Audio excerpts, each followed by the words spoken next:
Assalamualaikum warahmatullahi wabarakatuh. Saya Dian Alvino dari kelas PKUB dengan NIM 16262533. Di sini saya akan menjelaskan atau mempersingkat dari hasil wawancara saya.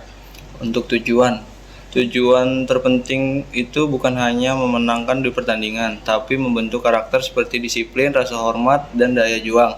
Untuk peserta didik, karakteristik atlet di klub ini beragam, tapi rata-rata punya semangat tinggi dan saling mendukung.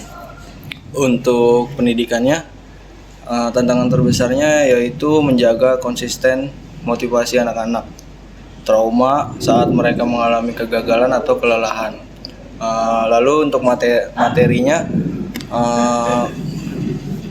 cukup leluasa menyesuaikan materi ajar dengan kondisi atlet seperti saat ada lomba atau untuk mengatasi tekanan. Lalu untuk metode sendiri yaitu demonstrasi dan praktik langsung yang paling efektif karena dalam silat itu seni gerak. Lalu untuk lingkungannya sendiri itu soal fasilitas dan cuaca seperti hujan deras yang mengganggu latihan. Untuk evaluasinya, saya dapat memahami bahwa atlet dari kemampuannya itu bisa dilihat dari teknik, kesiapan fisik, kedisiplinan, dan sikap mental mereka.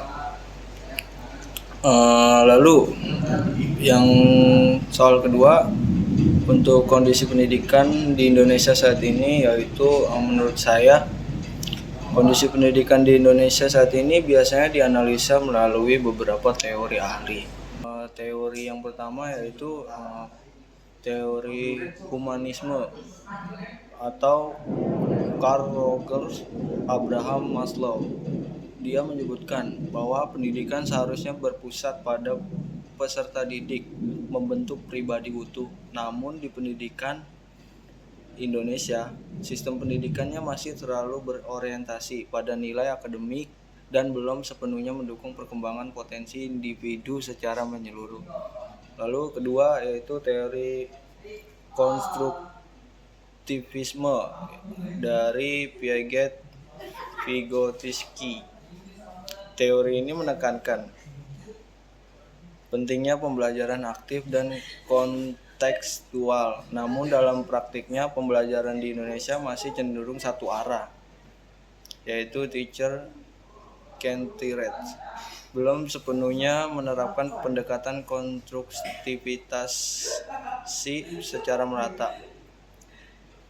Lalu menurut saya untuk memperbaiki kondisi pendidikan di Indonesia, khususnya fakultas olahraga, yaitu kondisi pendidikan olahraga itu ada beberapa strategi, yaitu pertama, meningkatkan kualitas dosen dan pelatih karena pelatihan rutin dan sertifikasi nasional atau internasional untuk mendorong atlet-atlet atau mahasiswa untuk olahraga.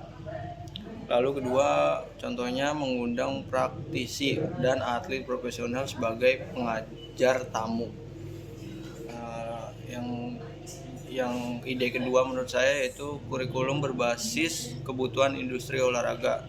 Sesuaikan kurikulum dengan kebutuhan profesi seperti pelatih, fisioterapi olahraga, analisis performa, lalu yang fasilitas dan infrastruktur yang memadai,